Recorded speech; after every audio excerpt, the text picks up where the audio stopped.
Nick from Seacon here. Just another quick video just on ESBE valves. So this time covering their MBA 130 range, probably one of the most popular valves we now sell. So just to have a bit of a look at the different variants and the valves in a bit more detail. So just a quick overview of the MBA 130 range. So all the valves have the same head. These are a 2-point head, so permanent live feed plus a switched live feed, drive the opposite direction. They're all 40 seconds to do 90-degree heads.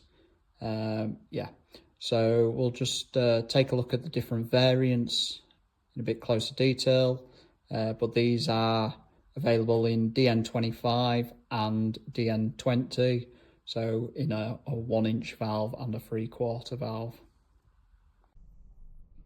So ESBE 130 range. So in the ESBE 130 range, we have two different sizes. We have the DN20 valve and we have the DN25 valve.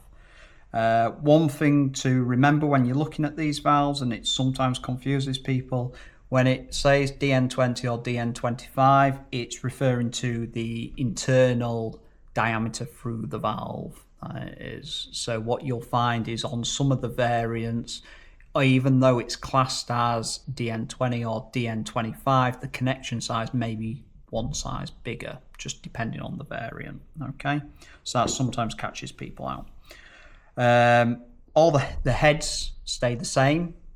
Doesn't matter whether it's a DN25 or a DN20 valve or which variant of the valve it is. The head is always the same head. Okay, so we'll start by looking at the MBA 135. So this is the 135. So on the 135 valve, what we have is we have two internal threads, so female threads. This is a DN25, so they're 1-inch threads, 1-inch internal threads. And then we have one external thread. The external thread is a 1.25" thread. But on the 135, what you get is you do get an adapter. So that's a flat face adapter to go onto that 1.25" external thread. And that then gives you a 1-inch male thread. Okay, so that will allow you to then fit a 1-inch female iron to it, and then obviously on the internal thread you can fit a 1-inch male iron. So we do these adapters, these are press fit ones, but we also do them in compression. So that's your MBA 135. Great thing about MBA valves is they have a really high KVS value.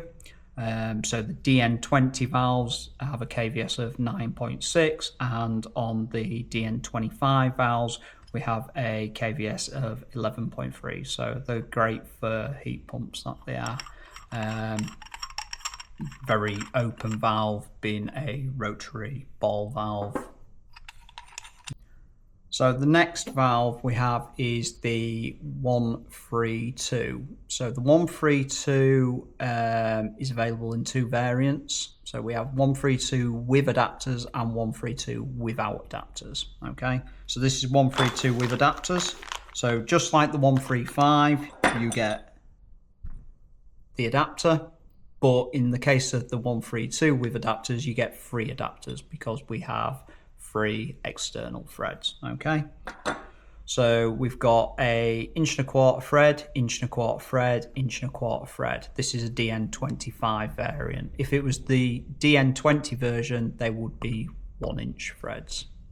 It's still only a 1-inch internal on the valve, hence the reason it's a DN25 valve.